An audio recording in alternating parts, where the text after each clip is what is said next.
गर्मियों में काम आने वाली बेहतरीन टिप्स। आंखों में मोतिया हो जाए तो खालस अर्के गुलाब आंखों में टपकाएं और कुछ देर के बाद आंखों में खालस शहद डाल लें।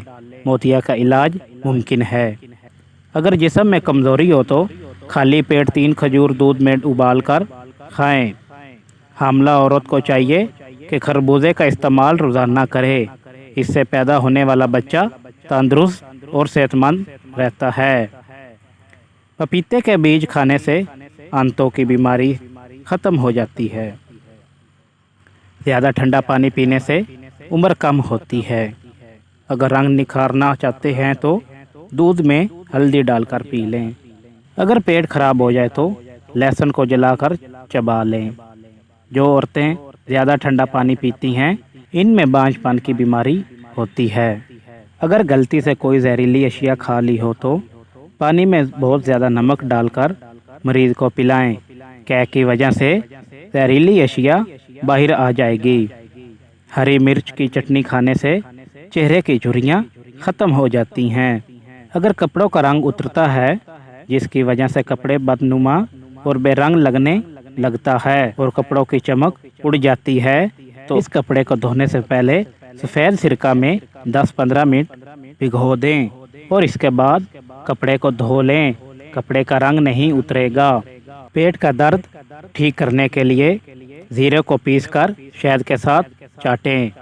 जिन लोगों को जोड़ों के दर्द का मसला रहता हो तो सहागे की फलियां पकाकर खाएं।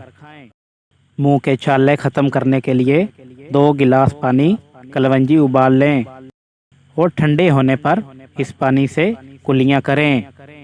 गर्मी के मौसम में हर रोज़ खाने के साथ रायते का इस्तेमाल लाजमी करें। जिस्म के किसी भी हिस्से पर मच्छर काट जाए तो फ़ौरन इस हिस्से पर नींबू का रस लगाएं। गर्मी के मौसम में नीम के पत्तों को पानी में उबालकर इस पानी से नहाएं। जिस्म पर दाने नहीं निकलते। नमक या चॉकलेट में लिपटे हुए बादाम कभी ना खाएं। ये सेहत के लिए नुकसानदेह होते हैं। बलगम वाली खांसी दूर करने के लिए मक्खन के साथ अदरक का रस मिलाकर खाएं। स्वांजना के पत्ते खाने से बढ़ा हुआ पेट बहुत हद तक कम हो जाता है। पानी को नीम गर्म करके पीने से दिमाग तेज़ होता है। कोलेस्ट्रॉल को कम करना चाहते हैं तो भिंडी का सालन पकाकर खाएं। गर्म दूध में शहद मिलाकर पीने से खून की कमी दूर हो जाएगी। कान दर्द का मसला हो तो प्याज का अर्क कान में टपकाएं, दर्द ख़त्म हो जाएगा। आड़ू खाने से नज़र तेज़ होती है। गर्मियों के मौसम में दोपहर के खाने की जगह कच्ची लस्सी का इस्तेमाल करें। इसके इस्तेमाल से मैदे को ठंडक मिलती है।